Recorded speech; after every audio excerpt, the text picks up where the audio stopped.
তোমার মনের মাঝে বুঝি আমি নেই? তুমি থাকবে না কেন? তুমি হচ্ছে আমার মনের কোলাহল। আমি নিজেই খুব বেমানান। তোমার জায়গাটা খুবই সুন্দর, অদ্ভুত সুন্দর জায়গা। বিশাল, বিস্তীর্ণ, আবার নীরব, নিস্তব্ধ। আমার কি মনে হচ্ছে জানো, পুরো জায়গাটাতে আমরা দুজনেই বেমানান।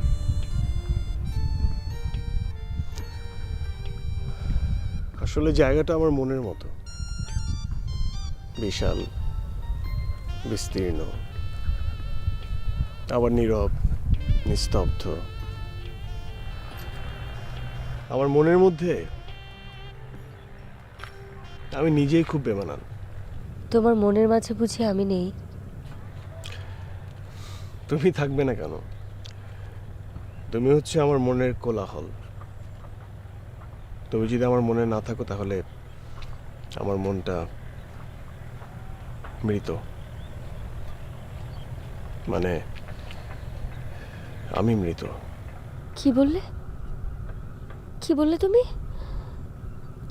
এসব উল্টোপাল্টা কথা কেন বলছো তুমি? এই, আমি কি তোমার মন খুব বেশি খারাপ করে দিলাম? প্লিজ, তুমি এসব দুষ্টুমি করো আর বলবে না। কখনো এসব আবল তাবল কথা বলবে না, ফাজলামো করো না প্লিজ। আচ্ছা ঠিক আছে, বলবো না। I am sorry. চলো।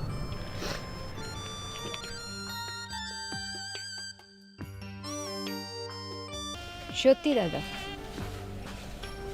প্রত্যেকটা মানুষই এক এক ধরনের প্রতারক। অতীত মনে রাখে না। না রে, তুই এভাবে বলতে পারিস না।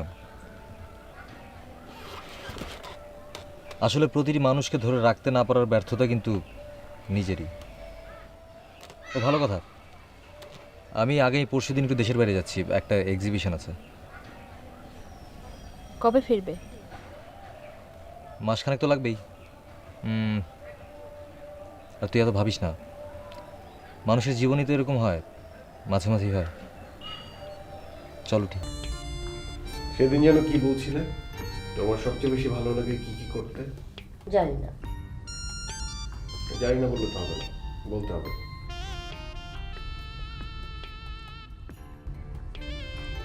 মনে নেই। মনে করো। আহা, বললাম তো মনে নেই, প্লিজ।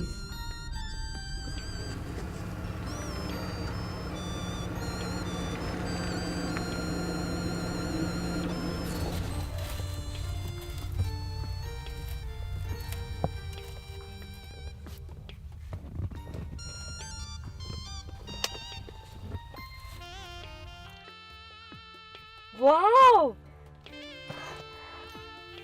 গোল্ড! আর এই চেকটা?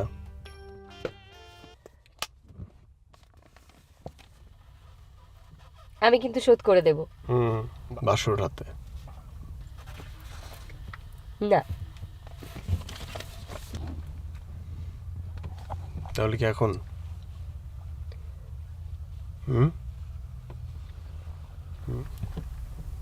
সরো প্লিজ, গাড়ি চালাও।